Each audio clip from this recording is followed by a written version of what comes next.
Hey ghosties, I have 3 stories today, and the first one is a no sleep one, and then the rest are true paranormal encounters. Here is all of my social media.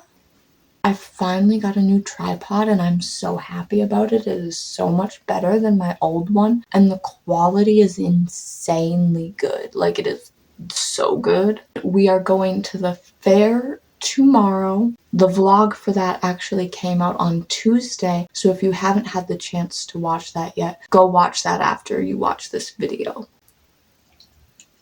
Thank you to everyone that let me read their stories today. If you have your own paranormal stories that you would like to submit, I have my own subreddit. It is just r/ConjureJasper. I will put it in the description down below too, along with my link tree. Let's get into these stories now. And this first story is the no sleep one, and it is titled, "I work night security at an abandoned water park. Someone keeps turning the slides on." This one comes from Reddit user haunting_minute_5. Thank you so much for letting me read your story. People always ask why an abandoned place would need security. Let me explain. If something burns down, the city pays for it. If someone gets hurt trespassing, lawsuits happen. If a kid falls off a broken ride, there's an investigation. And places like this, Half Moon Waterslide Park, are a magnet for dumb teenagers and TikTok explorers. So yeah, the hire guys like me, low pay, long hours, and a flashlight that barely works. But at least it was boring until last Tuesday. The park's been shut down since 2009. Some kid went missing during a night event, and they never found him. The whole place went bankrupt a few months later. Nobody touched it after that. No buyers, no demolition. Just sat there, rotting in the dark. The slides are still up, giant twisting tubes of faded plastic that creak in the wind. The wave pool is a dry crater, and the main tower, the tall one with the 6-story drop slide, is chained shut. At least it was Tuesday night. I was doing my first round, 11:47 p.m. I always walk the same path. Entrance gate, locker rooms, food court, slides, tower. Everything was normal until I got to the slides. Then I heard it. Water, flowing, splashing, rushing. I froze, pulled out my flashlight. The lazy river was running, except there was no water in that thing. Not anymore.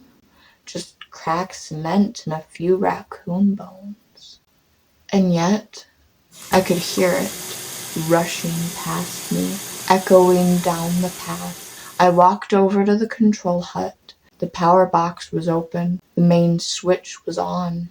That shouldn't be possible. The park's been cut off from the grid for years. There's no power. And still, the intercom crackled to life. A distorted voice whispered, "All riders, remain seated with your arms inside the raft." I turned the switch off. The sound stopped. I told myself it was a shorted wire. Echoes. Maybe I was just tired. Until the next night. I arrived at 10:58, early. Thought I'd check the cameras before heading out. We only got 6 working ones, all black and white, all grainy as hell. They're more for show than anything else. Camera 2, pointed at the base of the main slide tower, was showing movement. A figure, walking in slow circles around the tower. I zoomed in, no detail, just a shape. Slender, lopsided, almost like it was leaning to one side. I watched for 5 minutes. It didn't leave. It didn't stop. Just kept walking. When I finally got outside, it was gone. But the chain on the tower door was broken, snapped like someone had cut it with bolt cutters. I didn't sleep that day. Wednesday night, I brought a bat. No cameras showed movement, so I walked the whole park twice. When I passed the tower, the door was open a crack. I didn't go in, but I heard something coming from inside. Not footsteps, not voices, breathing, deep, wet, too loud to be human. I ran. Thursday, my boss texts, "Notice anything weird on shift? Slide tower lights are on. Pretty sure the building doesn't even have lights." He attached a photo taken from a highway dash cam. Apparently, the tower windows were glowing yellow, like floodlights were on inside. That night, I didn't do rounds. I stayed in the security shack, door locked, bat in hand. At 2:31 a.m., every monitor turned to static, except one. Camera 6, entrance to the wave pool. It showed a boy, soaking wet, standing motionless at the pool's edge, staring straight into the lens. He didn't even blink. He didn't move. And when I checked the pool 10 minutes later, there were wet footprints leading toward the tower. Friday, I quit. Told myself I didn't need the money that bad. Told my boss I saw someone break in and refused to risk my life. He didn't fight me on it. But then last night I got an email. No sender. Just a video file. 30 seconds long. It was a security footage from the night the park shut down. You can hear kids screaming, not in fun, in panic. Then the footage cuts to the main slide, just as something crawls out of it. It isn't clear, too much static, but it's too big and it moves raw. I tried to delete it, but the file keeps coming back. Every time I open my laptop now, the slides start playing. They tore the tower down this morning. Some kind of incident. Police tape everywhere. I drove by on the way to my brother's. The foundation's gone. Flattened. But the slide is still there. Just one tube, standing straight up like a straw in the dirt. And water is pouring out of it. Constant, endless. No pipes, no tank. Just falling from somewhere above. From nowhere at all. That one's so creepy and interesting. I love no sleep so much. Let's get into the next story. This one has a funny title. Pretty sure I communicated with a spirit without even realizing, and I'm pooping myself. This one comes from user aoaoaoaooao. This happened on May 16th. On a random morning when my mother was supposed to wake me up so we could go somewhere together. But she told me later in the afternoon through text that I didn't need to accompany her anymore. I basically woke up on my own and kept my eyes closed because I didn't want to start the day yet. My 2 cats were eating in the kitchen, so I was alone. Just as I was about to fall asleep, while on my right side, I immediately snapped back to reality once I heard the crystal clear sound of my mom's steps inside my room, walking to reach my bed. So I pretended to still be in dreamland. She usually caresses me to bring me back from it, whispering that it's time to get up.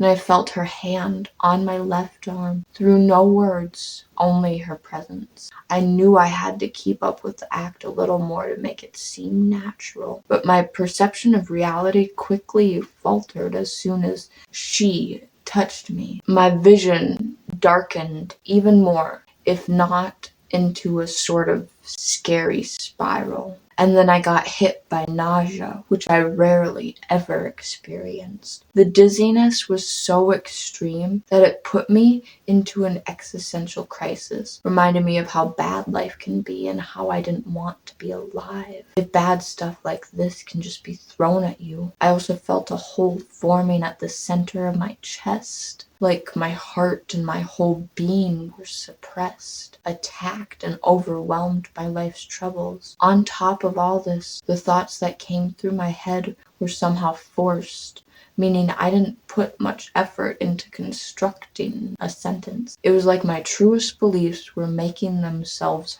heard from my soul. I know as a matter of fact, this event was about my almost 2-year-long existential crisis that literally ruined everything for me. And what I said and what was felt during this crazy psychosis is spot on. I then entered a dreamlike state, seeing myself in third person in front of a blackboard with my mother close to me and someone else that wrote different numbers on it with white chalk. I remember reading 1680 and asking right before the dream ended if these numbers were the years of my past lives, but no one answered. Went on for a few seconds, felt like forever. Seriously, it was terrifying, like an eternal torture after you die. How did it end? My cats checked up on me, jumping on the bed and meowing next to me, snuggling on my neck and arm. They didn't seem to look behind me, or maybe they did before I woke up from that hell. That presence, I heard them walk away. These were practically a shield, making whatever negative energy was in my bedroom drift away and leave. I turned around and no one was there. Turns out my mother was busy in the kitchen talking to my father the whole time. I don't know if it was an evil entity. I'm guessing I was either attacked or they wanted to show me something about my crisis that I'm not ready to see, and they noticed. After this mess, I easily fell back asleep, not creeped out at all. How? And dreamed of a male ghost inside my not very accurate house. Apparently it was nighttime. My parents were sleeping, and I was wandering around naked, being scared because I kept hearing heavy footsteps.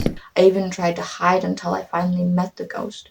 Very chill guy. He had a cool hairstyle, a basketball shirt with the number 77 written on the back. He was going towards my parents' room, but he stopped to wave at me. I waved at him happily and even did the heart sign with my hands, which he copied too. Such a sweetheart. Anyways, what do you think really stirred up that morning? Thank you so much for taking your time to read and hopefully type down some suggestions, because I'm forever scarred by what the hell I had witnessed, or dare I say endure.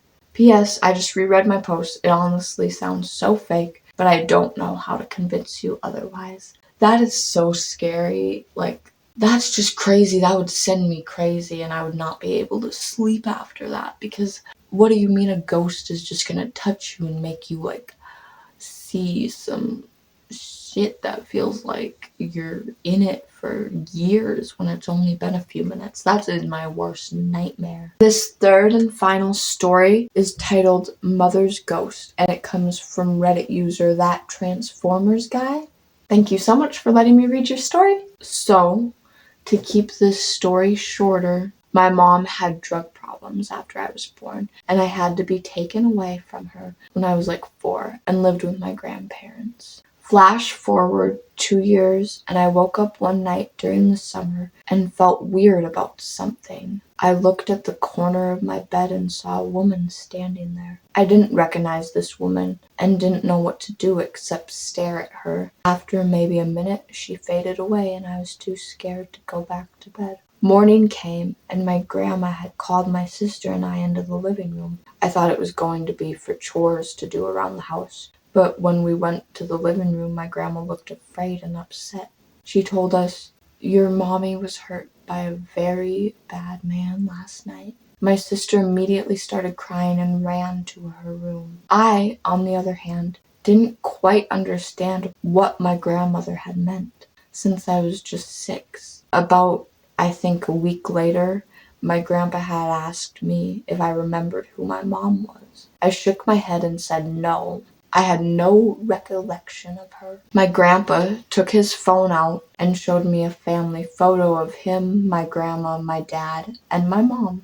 As I looked at the photo, I felt pretty freaked out because my mom looked exactly like the woman who was in my room a few nights ago. I never told my grandpa about this until many years later when I was 17. We were talking about ghosts and I decided to tell him what I had seen. Now my grandpa is not a believer in the paranormal, but he does believe that when someone dies, they visit their family before they move on. So my grandpa and I believe that my mom had come to see me one last time before she moved on. Those are the sweetest type of stories to me, like when a loved one visits you before you even find out anything happened, just to say goodbye. And also, I feel like I've told other stories similar to, like, not knowing what a family member looks like and then seeing their ghost and then seeing their, like, picture before. I'm 20 now, going to be 21 in November, and I still think about my mom's ghost. The only other paranormal thing I can remember was when I was 19 and I was thinking about my mom. And as I was talking with her in my head, I heard 3 knocks on my bedroom door. I opened it and nobody was there. I asked my grandpa and my sister if they heard the knocking. They said they didn't hear a thing. So I took it as a sign that my mom was here and showing me that she was listening to me. I do think that she is there most of the time, making sure that I am good. That is so sweet that your mom is still with you and still protecting you, even though you didn't get the chance to know her that well. I think that's beautiful. Thank you guys so much for watching this video. Please comment down below what your favorite story was, like this video, and please subscribe. It means so much to me. Share this video with a friend. I'm trying to grow the coolest community of people that are spooky and love Halloween. Thank you guys so much for watching. Stay spooky!